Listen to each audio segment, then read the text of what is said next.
Praise lord.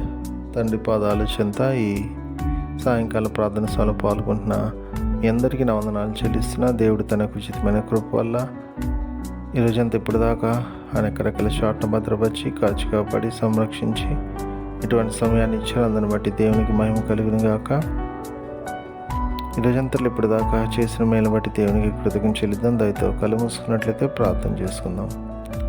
మా ప్రియ పరలోకపు తండ్రి, మీ నామానికి వేలాది వందనాలు, స్తుతులు, స్తోత్రాలు తండ్రి. గొప్ప దేవుడవు, కనికరం కలిగిన దేవుడవు నాయన. మీకు ఉచితమైన కృప వల్ల ఎంతకాలం నాయన తండ్రి మమ్మల్ని కాచి కాపాడారు, సంరక్షించారు. మీకు వందనాలు నాయన. తండ్రి ప్రత్యేకంగా ఈ యొక్క సాయంకాల ప్రార్థన సమయంలో తండ్రి ఇదిగో నాయన ఎంతమంది బిడ్డలు పాల్గొంటున్నారో నాయన, బిడ్డలు మీ కృపలో జ్ఞాపకం చేసుకొని సహాయం ఇవ్వండి నాయన. ఈరోజంతట్లు ఇప్పుడు దాకా చేసిన మేలు బట్టి మీకు వందనాలు, మీరు చూపించిన కృపను బట్టి మీకు వందనాలు. అనేక ఆపదల నుండి, ఇబ్బందుల నుండి, కష్టాల నుండి, నష్టాలను తప్పించారు. మీకు ఆపదల భద్రతనిచ్చారు. మీకు వందనాలు తండ్రి నాయన. మాట వల్ల కానీ, తలంపు కానీ, క్రియ వల్ల కానీ ఏ విషయం తప్పిపోయింది దయచేసి క్షమించండి. ఎన్నడూ నాయన తండ్రి అయ్యా ఏ విషయంలో తప్పిపోకుండా మీ వైపు చూస్తూ మా జీవితాల ద్వారా మీరు మహిమపరిచి కనిపించే భాగ్యాన్ని ఇవ్వండి అయ్యా. మేము చేయు ప్రతి పని ద్వారా మీరు మహిమపరిచి కనిపించే భాగ్యాన్ని ఇవ్వండి.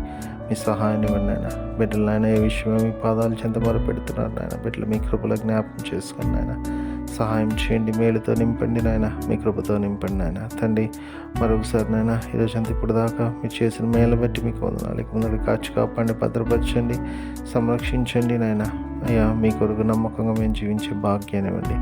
మీ ఆత్మతో నింపండి, మీ శక్తితో నింపండి. మీ యొక్క రక్షణ అనుభవాన్ని దయచండి. మీరు ఆకులు సిద్ధపరిచినైనా మీరు ఆకుతరతపడి సంఘంలో నడిచి జీవాన్ని పొందే భాగ్యాన్ని మాకు అనుగ్రహించండి.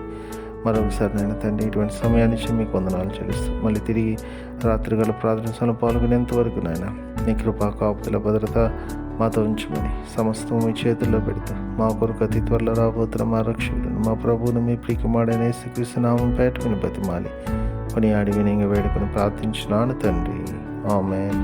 మన తండ్రి అయిన దేవుని ప్రేమ, కుమారుడైన యేసుక్రీస్తు కృప, పరిశుద్ధాత్మ దేవుని కన్యని సహవాసం, సమాధానం ఇప్పుడు ఎల్లప్పుడూ మనందరికీ తోడైనను గాక. ఆమేన్.